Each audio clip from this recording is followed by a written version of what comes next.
तो पंचवा सप्तवाहानी चंद्र वर्धते फलम, माघ मास में 7 दिन के बाद में उसका प्रभाव नजर आने लगता है। संप्राप्ते मकरादित्य पुण्य पुण्य प्रदेश नाम वर्णन किया गया है कि देखिए जिसने स्नान किया है उसको तो पुण्य मिल ही रहा है, लेकिन माघ में स्नान करने वाले के यदि कोई दर्शन कर लेता है तो दर्शन करने वाले को भी पुण्य प्राप्त हो जाता है। माघ स्नान यदि कोई कर रहा है तो उस जिसने स्नान किया है उसका दर्शन करने मात्र से भैया पाप जल करके राख हो जाते हैं। इतनी बड़ी महिमा है माघ स्नान करने वाले का, मुख दर्शन करने से पाप जल जाते हैं।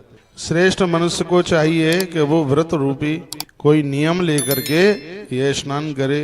अतिशय फल प्रदान करने के लिए किसी भोज्य पदार्थ का त्याग करना चाहिए।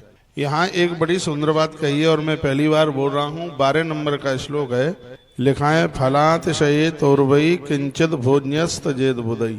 यदि आप किसी विशेष फल की इच्छा रखते हैं तो अन्न का त्याग करने से वह फल प्राप्त हो जाता है, ऐसा इस ग्रंथ में लिखा है। इस ग्रंथ में लिखा है यदि आपका कोई विशेष संकल्प है और उसको आप पूरा करना चाहते हैं तो अन्न का त्याग करके और वह फल प्राप्त हो जाता है। फलातिशयी तीर्वई किंचित भोजित जेद बुदई।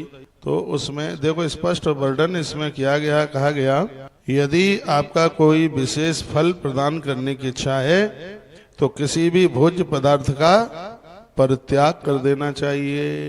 अन्न छोड़ दें इस महीने में, रोटियां चावल दाल सब्जी छोड़ दें, सब्जी ले लें जो फलियार में चलती हो वो ले लें। भूमि पर सोएं, घी और तिल से हवन करें। इसलिए तो मैंने एक दिन आपको निवेदन किया है कि इस महीने में हवन जरूर होना चाहिए। वर्णन में श्लोक बोले देता हूँ, लिखा है भूमौ सयाति होतव्यमाज्यम तिल विमिश्रितम। इस महीने में तिल और घी के साथ में भगवान का यजन करें। माघ के महीने में किया गया हवन यज्ञ सीधे अपने आप में 1000 गुना फलदायी होता है। और महीनों में आप 1000 यज्ञ करें, माघ के महीने में आप 1 यज्ञ करें तो 1 यज्ञ है वो 1000 यज्ञ के बराबर होगा। याद रखना सामग्री में तिल मिश्रितम, उसमें तिल जरूर मिलिए होने चाहिए। होतव्य आज्य, हवन करें, धरती पर सोएं। त्रिकालम चाचयेद विष्णुम वासुदेवम सनातनम, तीनों कालों में भगवान का स्मरण करें तो यह महीना हमारे और आपके लिए बड़ा विशेष हो जाएगा, बहुत पावन हो जाएगा। दातव्यो दीपको खंडो देव मुद्रश्य माधवम ईधनम कमलम वस्त्रमुपानत कुंकुमम घृतम। देखो इतनी चीजों का जो 30 दान है इसमें इस अध्याय में पूरी लिस्ट बनाई गई है। दातव्यो दीपको, दाता को चाहिए कि वो दिए का दान करे, दीपक का दान करे। देव मुद्रश्य माधवम, ईधनम लकड़ी, ईंधन, रुई, माचिस, कंबल, वस्त्र, उपान कहते हैं जूते चप्पल, और कुमकुम यानी रोली चंदन, और घृतम, घृत का दान करे। तेलम, तेल का दान करे। कपास, रुई का दान करे। अन्नम, अन्न का दान करे। यथाशक्ति सुवर्णम, सोने का दान करे।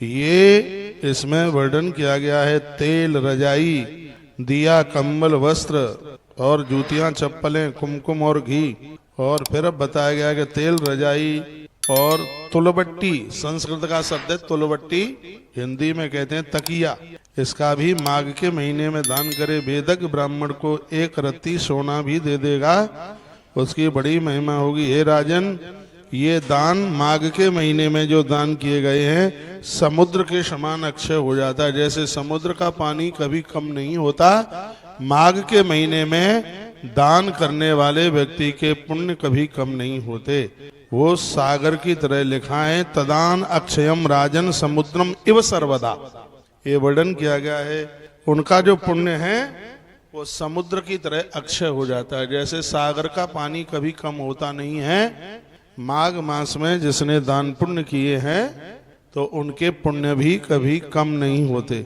उनके पुण्यों की वृद्धि होती है, उनके पुण्य कम नहीं होते।